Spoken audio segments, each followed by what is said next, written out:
Sri TV நேயர்களுக்கு வணக்கம். தேர்தலுக்கு பிந்தைய கருத்து கணிப்பு, கோட்டையை பிடிக்கப் போவது யார் நிகழ்ச்சியில மீண்டும் சந்திப்பதில் மகிழ்ச்சி. ஒவ்வொரு சட்டமன்ற தொகுதியாக பார்த்துட்டு ஒவ்வொரு மாவட்டத்திலையும் அதில் இருக்கக்கூடிய சட்டமன்ற தொகுதி அங்கே தேர்தலுக்கு பிந்தைய கருத்து கணிப்பு நடத்தியிருக்கோம். அதன் முடிவுகளை தான் உங்கள் முன் தெரிவித்து வருகிறோம்.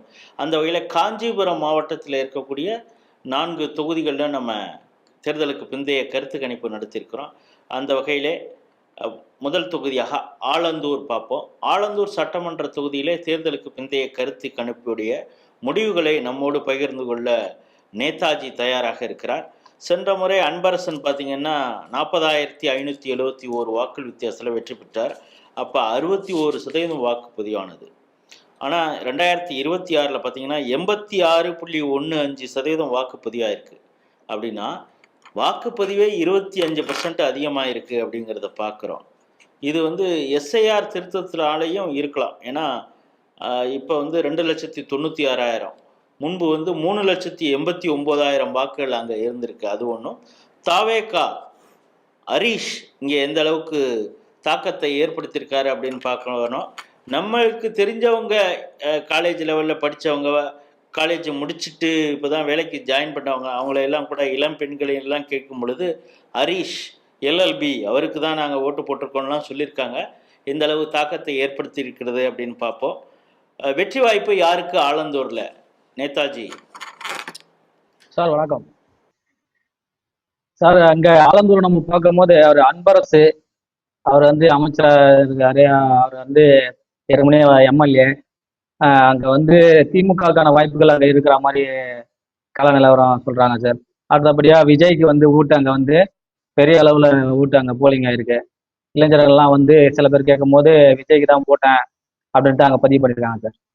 அதிமுகவுடைய சரவணன் எந்த அளவுக்கு வாய்ப்பு இங்கே இருக்குது? சென்ற முறை வளர்மதி போட்டியிட்டு 32% வாங்கியிருக்காங்க. இந்த தடவை நாம் தமிழர் கட்சியுடைய தாக்கத்தினால அந்த 32% குறையுமா, இல்லை அதுவாவது வாங்குவாங்களா? ஓட்டு நல்ல கணிசமான ஓட்டு அவங்க வாங்குவாங்க சார். ஏடிஎம்கேவோட ஓட்டு அவங்களுக்கு வாங்குவாங்க. ஆனால் வெற்றி வாய்ப்புக்கு தான் கொஞ்சம் அங்கே இதுவாக இருக்குது. இப்போ தாவேக்கா இங்கே வாங்கக்கூடிய ஓட்டு யாருக்கு பாதிப்பாக இருக்கும்? அதிமுகவுக்கா திமுகவுக்கா?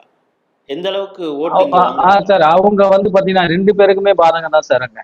ஏன்னா இளைஞர்கள் அது இல்லாமல் மக்கள் சிட்டியை பொறுத்த வரைக்குமே மக்கள் இந்த வாட்டி ஓட்டு எப்படி போட்டுருக்காங்கன்னா திமுக அதிமுக அப்படின்னு அந்த இரு பெரும் கட்சிகளை தாண்டி ஒரு தேர்ட் பார்ட்டிக்கு போட ஆகணும்ன்ற ஒரு சுச்சுவேஷனுக்கு வரும்போது அவங்க விஜயை ஃபோக்கஸ் பண்ணி விஜய்க்கு அங்க இருக்கிற கேண்டிடேட்டுக்கு ஓட்டு போட்டிருக்காங்க, விஜய்க்கு ஓட்டு போட்டிருக்காங்க அப்படின்ற சுச்சுவேஷன் இருக்கு சார். ஸோ உங்களை பொறுத்தளவு திமுக தான் இங்கே வெற்றி பெறும் அப்படிங்கிறது? ஆமாம் சார், ஆமாம் சார். கள நிலவரம் இப்போதைக்கு நம்ம விசாரிச்சதுல திமுகவான வாய்ப்புகள் கொஞ்சம் கூடுதலாக இருக்குது சார். காஞ்சிபுரம் மாவட்டம் ஆலந்தூர் சட்டமன்ற தொகுதியிலே தேர்தலுக்கு பிந்தைய முடிவுகளை தான் பார்க்குறீங்க.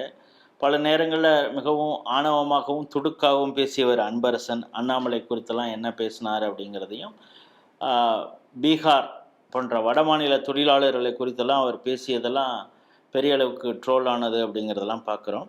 இங்கு ஹரீஷ் தாவேகா கட்சியை சார்ந்தவர். இங்கே பெரிய அளவில் அவருக்கு இளைஞர்கள் வாக்களிச்சிருக்கிறாங்க அப்படிங்கிறதும், அதிமுகவுக்கும் சென்ற முறை வாங்கிய அந்த 32% வாக்கு வந்திருந்ததுன்னா 2ஆம் இடத்துக்கு தான் இருக்கும். ஆனால் இங்கே தாவேக்கா மிகப்பெரிய ஒரு தாக்கத்தை ஏற்படுத்துகிறது. ஆகவே சென்ற முறை 40,000 வாக்குகள் வித்தியாசத்தில் அன்பரசன் வெற்றி பெற்றார். அந்த சதவீதம், அந்த வித்தியாசம் இருக்காது. அதை விட குறைவாக இருந்தால் கூட திமுக இங்கு வெற்றி பெறக்கூடிய ஒரு சூழல் தான் இருக்கிறது அப்படிங்கிறது தான் ஆலந்தூர் சட்டமன்றத்துடைய தேர்தலுக்கு பிந்தைய கருத்து கணிப்பு முடிவு சொல்கிறது. மீண்டும் வேறொரு சட்டமன்ற தொகுதியில் சந்திப்போம். நன்றி, வணக்கம்.